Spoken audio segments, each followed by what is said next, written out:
Ahoj, zdraví vás Money a CZ a u dnešního tutoriálu se ukážeme tutoriál na programek Fraps. Ale no škoda je to, že Fraps, to je vlastně on, jo? Fraps, tak nevýhoda je, že Fraps bohužel není zdarma.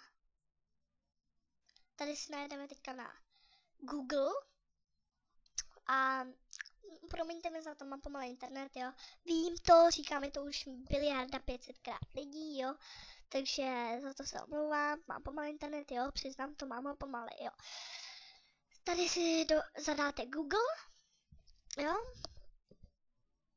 Pardon.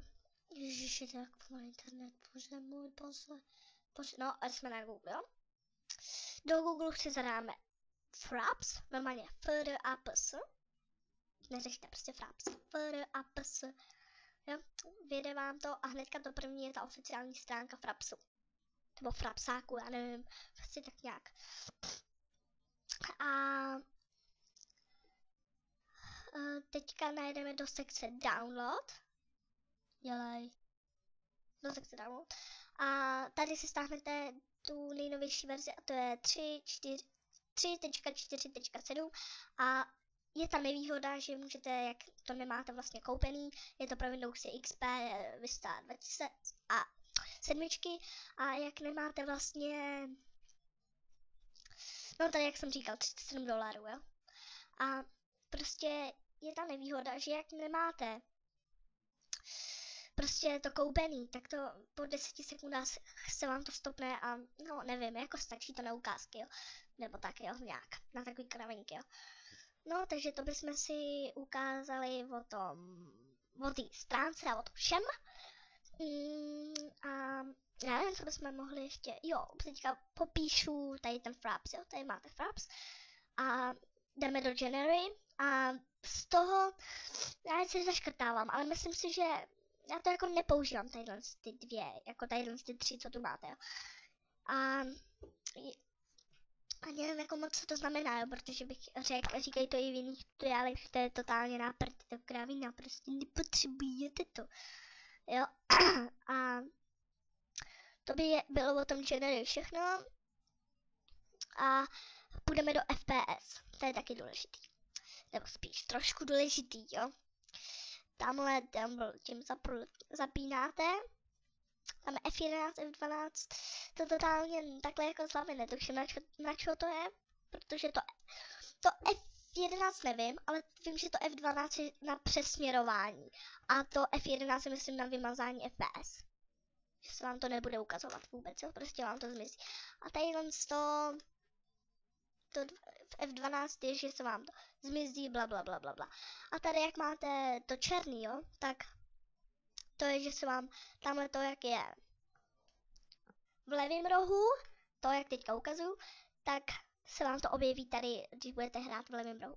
Pak máte pravý a blablabla.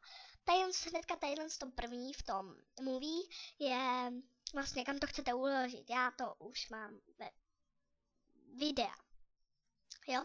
Tadyhle to jsou FPS, jo. Taky kravina, jako kravina to není, jo. Když máte silný počítač 64 bitů, tak si to můžete dát na 50, jo. FPS a já mám slabší počítač, tak to nechávám na 30 FPS a half size. Bohatě mi to stačí, nikdy jsem si nestěžoval, možná někdy. A já se napiju, jo. Jsem totiž nemocnej, takže můžu natáčet videjka, těšte se. A tamhle je, to je sound. Jelikož já mám Windows XP, tak to mám blbý, no prostě. Ale já si přepínám zvuk ve hře takto. Jakmile bych zaškrtnul to, vlastně to zaškrtávat nebudu, to je jasný, jo. Ale tady ty dvě na konci si klidně zaškrtnout můžu, jakož to mi nahrává jenom zvuk, já nevím, třeba když máte střílečku, tak jo. Ale tady bych zaškrt. Tak máme poprdeli, protože byste mě neslyšeli. No, jo, chápete? A tam asi nastavím prostě hlasitost toho zvuku a všechno logické. No a blížíme se ke konci, jo a ještě, tady ve spod máte screen, to první mouse, takže že třeba natáčíte gameplay z Mety 2 a prostě děláte prostě to, tak nebude vidět myš a to je na hovno. Tady budete mít vlastně na začátku, když zapnete Fraps, tak to budete mít buď to první nebo to třetí, ale to je moc velký. Dávejte to prosím vás na to druhý, jo, tady na JPG. To je to nejlepší. No, já doufám, že jsem vás v tomto tutoriále aspoň trošičku víc pomohl. Byl bych rád za lajky, dislajky a odběry.